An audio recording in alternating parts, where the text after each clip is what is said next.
It used to be blue, now it's good. Welcome back to the Juice Reviews Halloween special. Yay, happy Halloween. Happy Halloween, man. I feel severely underdressed. I got a hat. Overdressed, like what is happening? David Guetta and Bebe Rexha, I think it's Bebe Rexha. Beep. Makes sense. Yeah, I'm... You know, I've played Pokemon, so I want to say Bebe or something like that. Bebe? Bebe? Or is it Beat, Bede, Bede, Bada, Badu, Bada? Yeah. And this is kind of like, this is the same energy. Yes. Beat or Bede or Bebe or Beep. David Guetta and Bebe Rexha has created a new spin on the old classic I'm Blue by Eiffel 65. Yeah, and that's gained a lot of popularity lately. Eiffel 65 released the original version back in the 1998. Yeah, exactly. And has dominated the nightclubs ever since on every freaking place that we ever known about. Like, I remember back in the days when I was a kid, going out for my first disco, and I heard that song, I'm Blue. Yeah.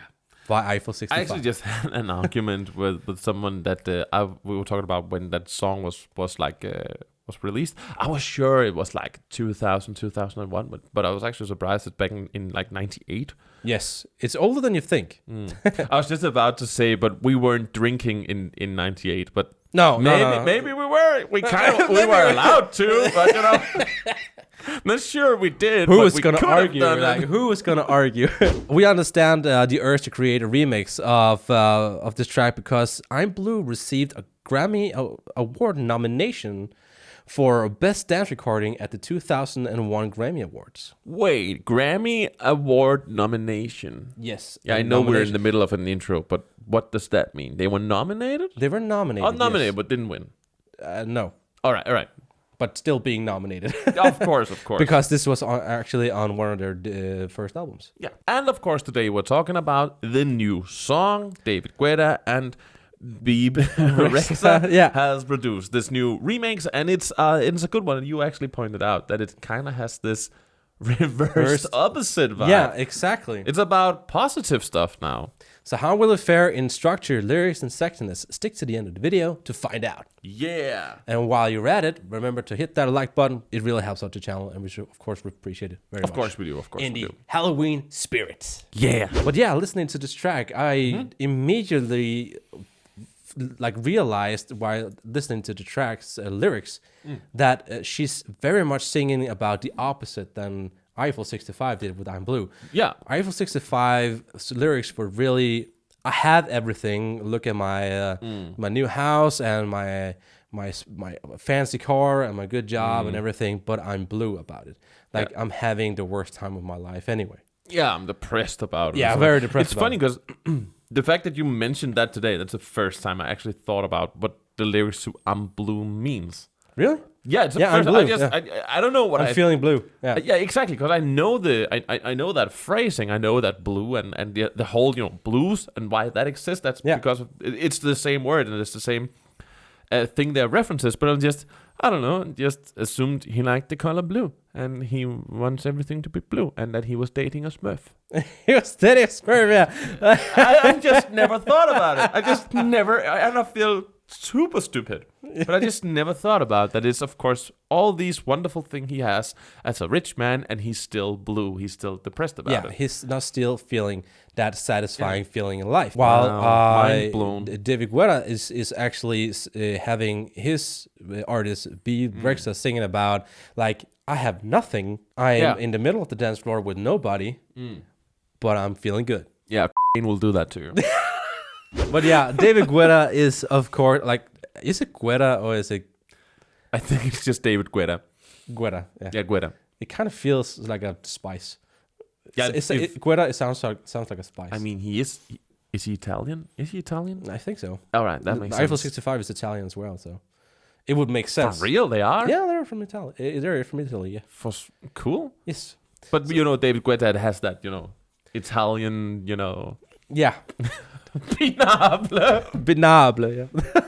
You idiot. Because this track is really, in my case, the next club banger. Like, it's charging, like top charging on the global Spotify playlist. It's not number one though. It's number two. Oh, what's number one? A song called "Unholy," but I'm not gonna dive into that one. I'm good. Yeah, because I listened to it and I wasn't a fan. So, I listened to this one and I was definitely a fan right from the get go. It has been absolutely. It's been playing in every Danish radio constantly when I'm driving, and of course it's that nostalgia feeling, and nostalgia is, as we know it, by 2022 very popular. Yeah, just look at the MCU. What's happening there? Yeah, absolutely. Just look at Stranger Things too. Yeah. That's just like a whole series about nostalgia. Yeah. So nostalgia is the new trending. So I would say David is actually doing the best thing he could ever do. Is like taking one of the most nostalgic tracks of all time, and especially within his genre, and taking a new spin on it. And of course, it's booming. It's very popular, and it's exploding everywhere right now. If you're feeling good too, like we do while doing this review, remember to hit that subscribe button. Yeah. We really appreciate it. And welcome to the channel. Yeah, of all the DJs we have out there, I really do think that Guetta is one of those who he was the right for the job. Yeah. I think there's another DJ, we can talk about that another day, that also would have been a great person to do stuff like this. But, a great candidate, especially for taking the mantle on this one. But yeah, I have David Guetta is, DJ, producer, all that kind of stuff. And in those kinds of people, I really do like David Guetta. I do feel he's like poppy. It's a lot of pop, but it's not bad. But he understands how. Like I really love how he didn't change that much about the track. He actually took the original vibe of the track and just spiced it up in a more modern sense. Yeah, and I really love that about it. Like he kept the nostalgia within it. Like he stayed true to the original Eiffel 65 Blue track. The fact that he's also staying so true to the actual lyrics is kind of amazing. Because the original lyrics are like "I'm blue," and basically just flipping that on his head and said I'm good. Yeah, it's the exact same sentence in some ways. The same syllables. It's the same oud kind of ending. I know this might seem like obvious, but it's actually quite smart to do it like that. Take something about something depressive, listen to it, because "I'm blue" kind of has that, it has a positive vibe. Yeah, which is it's kind of doing one of those things that was also very popular back in the day where they were from, with let's say bands, like if we're taking bands from our genre, like our background, like Sum 41 and Simple Plan, and like taking very depressive lyrics but putting a very positive piece of music on it, and a positive delivery. Yeah, absolutely. That was very popular back then as well. That's actually like another song that's like even older. It's the Copacabana song. Yeah, exactly. That's a good example of something that's just like overly happy and joyful, and it's just about and like all the things we can't say on the channel. But actually, it might seem obvious to take a song like this and say "I'm good" instead of "I'm blue. But I actually feel it's a bit of a stroke of genius. He could have made those lyrics into anything. Yeah. But to literally make it into the opposite. Like, it's a good idea. And it's actually like, I've been listening to it some time. The funny thing is, it's kind of hard to sing it when you don't have her voice going. Exactly. I still want to, when I'm trying to sing along to it, I'm still thinking about Eiffel 65 and "I'm blue" lyrics. Yeah. Because then again, we grew up with those lyrics, and we grew up with that melody in this track. And of course, it's that engraved into our brain at this point, because even though it's written for that long ago, it's been played insanely much forever, ever since its release everywhere. I don't even recall being out and about on town, anywhere, on a bar, disco, anything, without this song being played in the background at some point. During the night. Yeah. It's rare to come across a song like, Blue, Eiffel 65, and hear a remix like this with a kind of like a modernized, more electronic, even more electronic than what Eiffel 65 did to it, and not just be instantly offended. Because it's nostalgia, it's old, and it's something that I would imagine a lot of people had, opinions. Could have some, and a lot of those opinions would probably be that it's an annoying song. Because everybody has heard "I'm blue" so much that kind of also grow tired of it. So and to like, take and give it a whole new spin, that's a little dangerous, perhaps. But it's amazing. I could imagine a lot of people out there would be like, "Oh God, it's back." But when I heard this the first time, I was like, isn't that I'm blue? Exactly. And That's like, my feeling too. And I was like listening closer to it, like this is slapping. This is good. This is a great remix. Yeah. Like even back when Papa Roach, like I'm taking it again from our perspective, Papa Roach did Last Resort remix. Oh yeah. There was a lot of people within their community who didn't really like that remix because it was it was like the holy grail of nostalgia for them. Yeah. And I understand. Very offensive. I understand the controversy about that track, but when I heard the new updated version, I was like, well, maybe that's what we needed to keep it alive somehow. Like, yeah, it takes something that we thought was gone, dead, and forever, just cast away into the pumpkin to burn for eternity. Yeah. We dragged it back out and we made it new and fresh and modern again. Yeah.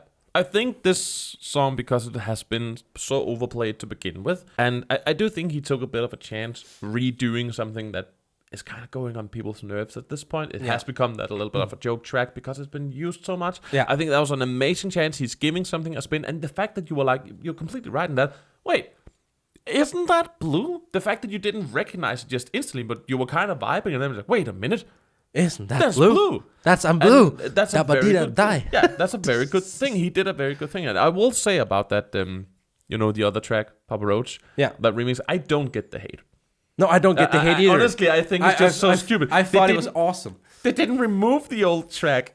No, it's still there. You can just go listen to it. They just added more a music. feature on it. Like they remade it. They spiced it up. They made it modern again. It didn't remove anything. If you don't like it, it's okay. You can say you don't like it, but some people took it to like extreme levels of hate. And sometimes Jesus, I'm like, chill, dudes. Like it's imagining an artist saying, well, I can't re-release the same track, but I can take one of my old tracks and have this feeling like, how would it sound like if it was to be released today? And this is what it will sound like, which I find insanely awesome that David Guetta is actually agreeing, saying that Eiffel 65 made a evergreen track.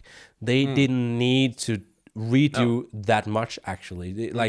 Of course, it would have been sung by a female artist because, it's 2022. But I feel that they kept true to the original part because the original part was that good. Yeah, it really was. I it didn't need such a changes. big fan of this. Yes. So, but yeah, I don't know if this is gonna receive the same controversy as a lot of other things. I hope not. I hope people can keep their opinions on their own behalf. Like, it's okay not to like something. It's okay to say, I don't like it. I don't think it's a good track. But, to state something is just like, it's a shit track. No, you can't say that. It's subjective. It's art. Your opinion is worth absolutely nothing.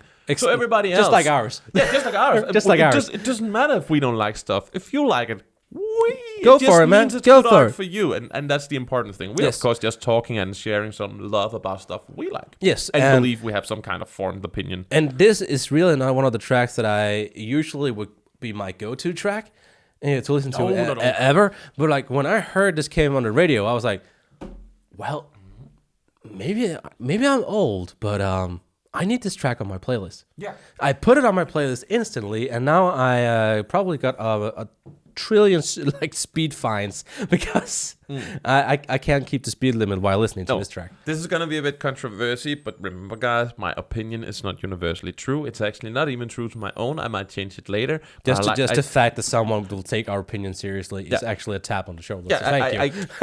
I like this song better than the old Eiffel one. 65. Yeah, and I always did because I grew up and was just a rock and roll kind of guy. Yes, I could hear the catchiness and all that kind of stuff, but I never played it at home. I never played it on my MP3 player when that was new technology, and all that kind of stuff. Shut up. And I'm not old. And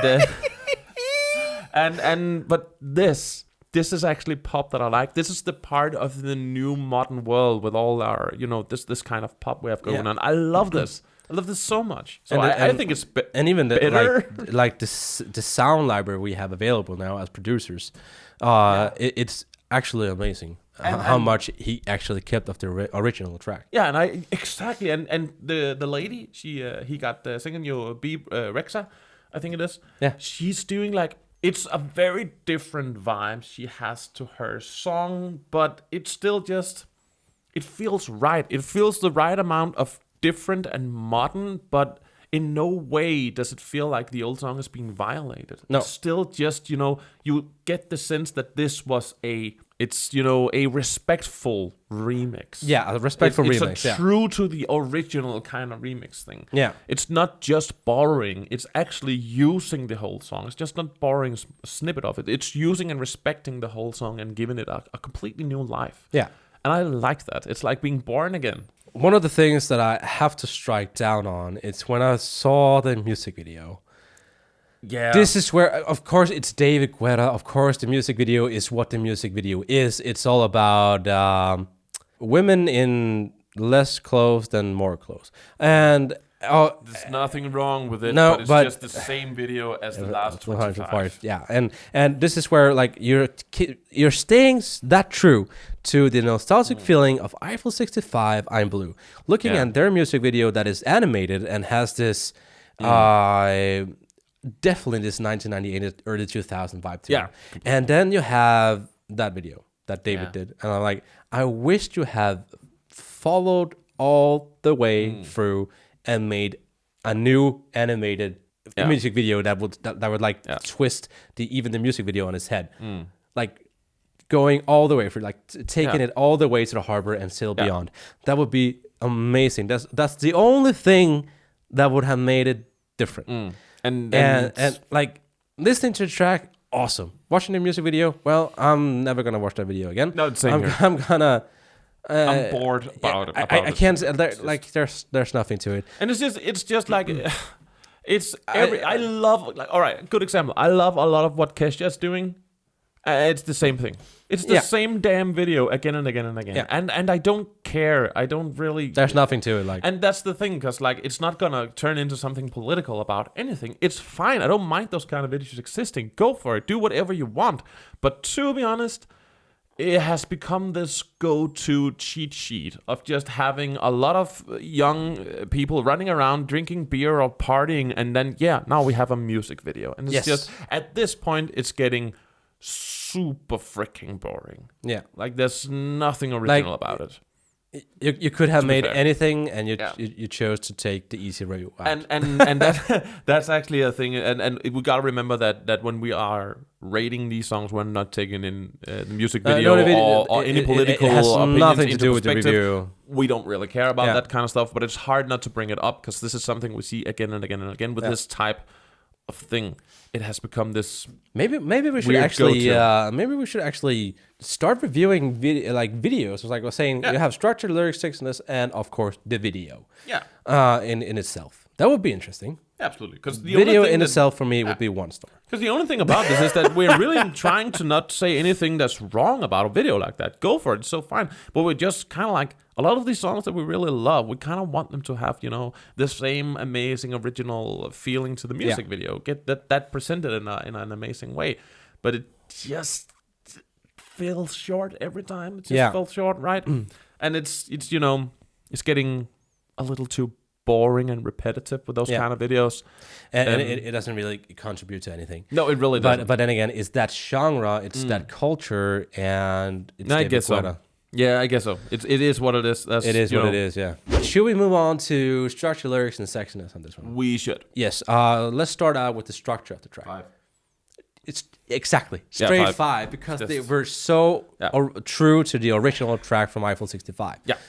I really love that. It was a good idea. I mean, people might say that it's, obvious way to take it. Yeah. But I actually think it was a bit of a strike of genius, and he could have done anything else, and he took a chance. Move. Yeah, it was a bold move. Yeah, it's a very bold move, and it's a very strategic move of taking something nostalgic in an era where nostalgia is trending. Yeah. And, taking a new spin on it. But then again, not that new of a spin. No, not at all. It was just taking one of the most popular tracks of all times and make it reborn to another evergreen. Yeah, I love the lyrics on it, the whole, flipping it on its head, and, still keeping that whole bouncy feeling and vibe to it. I think the singer he chose to sing the lyrics was amazing. Maybe she wrote them, I actually don't know. Yeah. But yeah, everything is just, in a nice very, very good package. I was like, just maybe we will see this on a Max Martin playlist someday. Yeah, completely. We were like, again, our review will be ruined. Yeah. God damn you, Max Martin. How about like the lyrics though? I really love how they took the original lyrics and they made the opposite, the exact mirroring of the lyrics. I so think again, staying true to original. Yeah. So I'm like, when it comes to this, the thing is, I want to give structure all lyrics a 5, but I don't want to give both 5 in some way. No. Do you understand what I mean? Because the thing is, the structure part, who was really genius here? Was it David Guetta or was it Eiffel 65? Yeah. And because even though that he is changing some things, it doesn't have that the verses, you know, there's a lot of different things going on. It's still structure wise a little bit too one of the things I boring. really love about Eiffel 65's version is it has that high energy level in the chorus, but it takes you down again. But in David Guetta's version, it stays up there for a long time. Yeah, and here's like there's two things to this, because I actually hated the verses in Eiffel 65. They had this wonderful, positive thing, and then it just drops down to this horribly annoying autotune voice, and it was just, I didn't really enjoy it all the way, but I didn't really enjoy it, and then took it down. I didn't really enjoy it. It was so, it was just getting a little bit annoying. Yeah. But in this, it kind of stays up, but it's maybe a bit boring in some way. Could we have used a little more fluctuation? Not David Guetta-esque, but not that much David Guetta. Maybe he could have reinvented himself a little bit, perhaps. Yeah, a little bit. So if I said 4 on the structure and 5 on the lyrics. So we're twisting those around. Yeah, I think I'm actually going to twist those around. I think I'm going to go for a 4 on the structure, because I do think it's just so obvious David Guetta that I wouldn't have minded him, a little bit more. But, a little more energy fluctuation or something like that. But the lyrics... Yeah, it's just good. So let's stick with 4 on structure and 5 on the lyrics, because I really loved how they twisted it on his head. Moving on to the sexiness of the track. It is David Guetta. It's a banger. It's a slapper. Completely. Yeah. What do you want to? But who are we reviewing? Yeah. David Guetta or Eiffel 65? We are. This song in itself. Yes. You put it on your playlist. Yes. You don't do that with a lot of stuff. No, especially it's not definitely with this genre. So but it makes me feel good. Like it's communicating its message, and it's bringing me that feeling of maybe it's not that bad after all. Every time it's on the radio, I'm singing along. Yeah. So it's got to be a 5. Like. It needs to be. Yeah, it needs to be. It needs to be. Yeah, regardless of how we feel about videos and stuff like that, and the whole, how they advertise for the song. The song really itself, it's just a 5. It's that just, they it's had, a good one. Like, it took it all the way. Like, they were so close to the finish line, and then David Guetta did a David Guetta stuff and, like, brought it to the south again. Yeah. And I'm like, come on, dude. They could have made, like, a whole little, like, a contribution, like contribution to the old time Eiffel 65 video. They could just have done something where they like took those little blue men in or something like that. Just something that made them different. Green. I don't know. Should we wrap this thing up? Thank you guys so much for watching this episode of the Juice Reviews Halloween edition. Happy Halloween. Happy Halloween, yeah. If you want to check out our review of Blackpink Shut Down, click the video right down below. And remember to subscribe. Bye. Bye.